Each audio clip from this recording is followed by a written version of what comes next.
Stuart, how are you? Not too bad. Just off the training pitch, so a bit tired, but happy to be here. Good stuff. How's the mood in the camp, I suppose, after last week? Because it was a bit of a hard one to take. Probably starting to pick up a bit now. Yeah, tough few days. Had a couple of days off after the French game. Came back in, obviously reviewed it pretty hard, and hopefully I've learned a bit from it. But overall, yeah, I was disappointed for a few days there, but you've got to get over these things pretty quickly in Six Nations. And he was not the best form, I don't think, after the match. Surprisingly, was there a few tough chats this week? What was said? Probably not a lot I could repeat in here. A lot of it was down to their own doing. The French are very good, don't get me wrong, they'll beat teams well, but I think a lot of it we probably brought on ourselves. There was maybe a bit of lack of intent in some things, a lot of missed tackles, and then the bounce the ball stuff, yeah, it went a lot their way, but I think we can do more to make those 50-50s go our way. Is there enough money?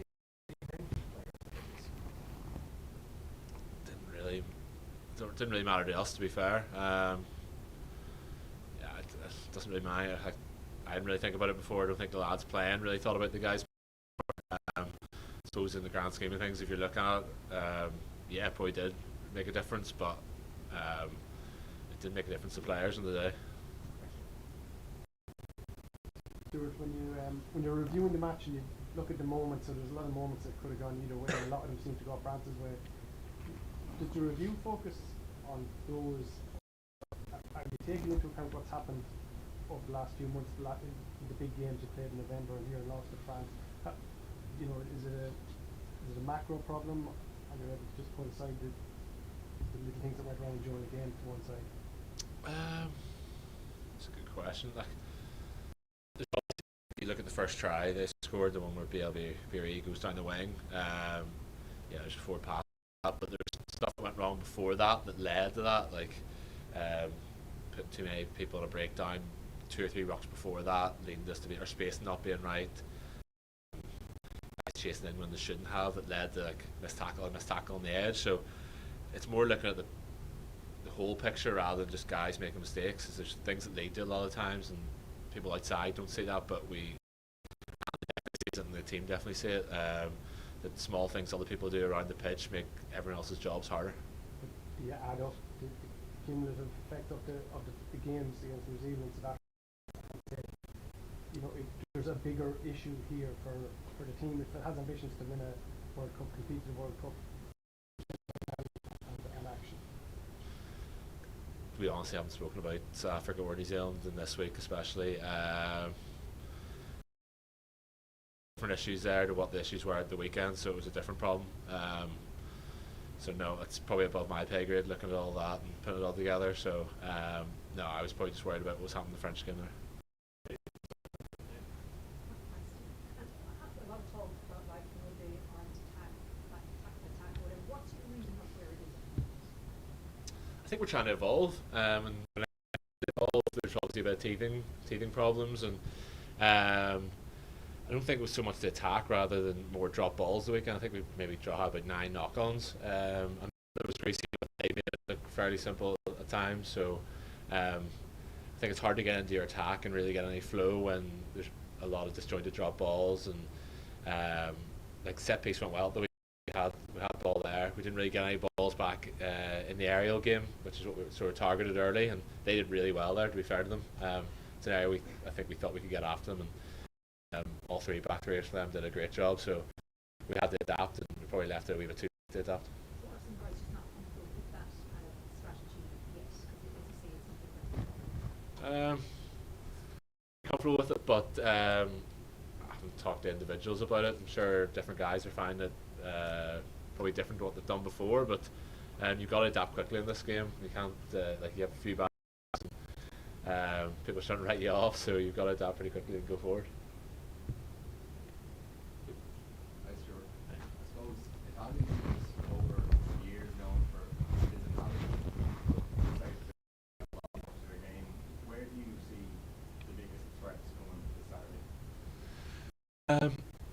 Yeah, they've got so much better, and they have been doing that for the last few years, like beating Scotland the weekend, Nations last year, the year before, whichever that was.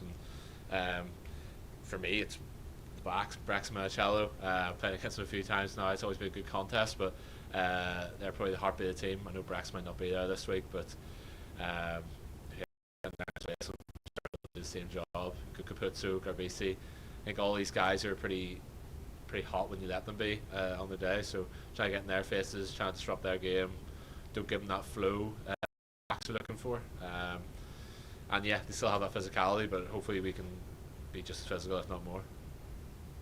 Susanna, then Kieran. Hey. You started the club relatively regularly with Parker Region. Kind of got one hand on that jersey. Is there a sense of confidence for you in that kind of starting position? You had to wait for a while to get there. Yeah, I'd like to think I'm fairly confident anyway. I don't know if it's my jersey or not, but I think just the amount of time I've been here, competing with Robbie and Bundy for that jersey, probably got to the last 6-7 years. It's now, if you're not confident in what you do, I probably shouldn't be here. So yeah, I'm fairly confident. I'd like to think I'm confident anyway, so I'll just try to take that into the games. And the centre partnership with Gary is obviously developing as well. How does that look this time around? Not as well as I probably should have at the weekend, but listen, we've had some great games in the past, had some great games together. I think we started most of that Grand Slam a few years ago. We've played together in fits and starts, and I think all four of the centres have done that over the last sort of 5-6 years. So hopefully we'll build on that during this next 4 games. Kieran.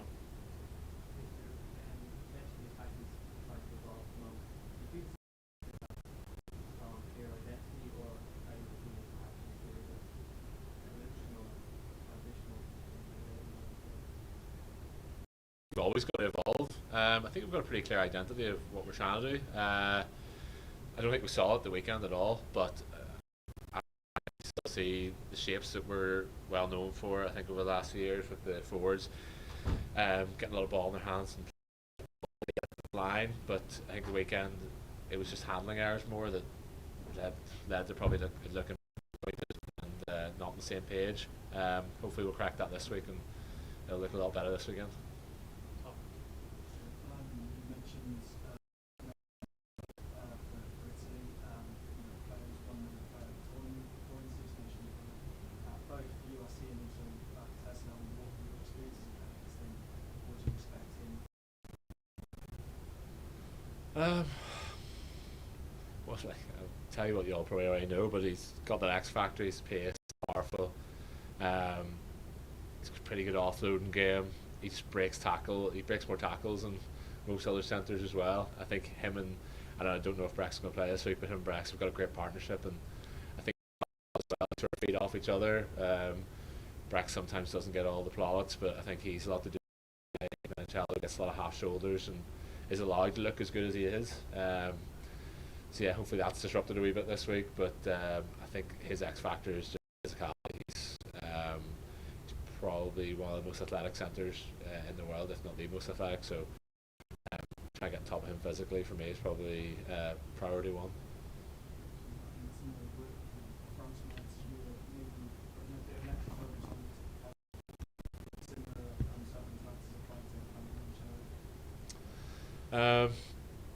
It's probably different. Like Mancello's not going to touch the ball as much as Dupont does. Dupont's involved in probably everything France does, but yeah, there'll be a bit of an emphasis on him along with other guys in their team, especially some of the backs.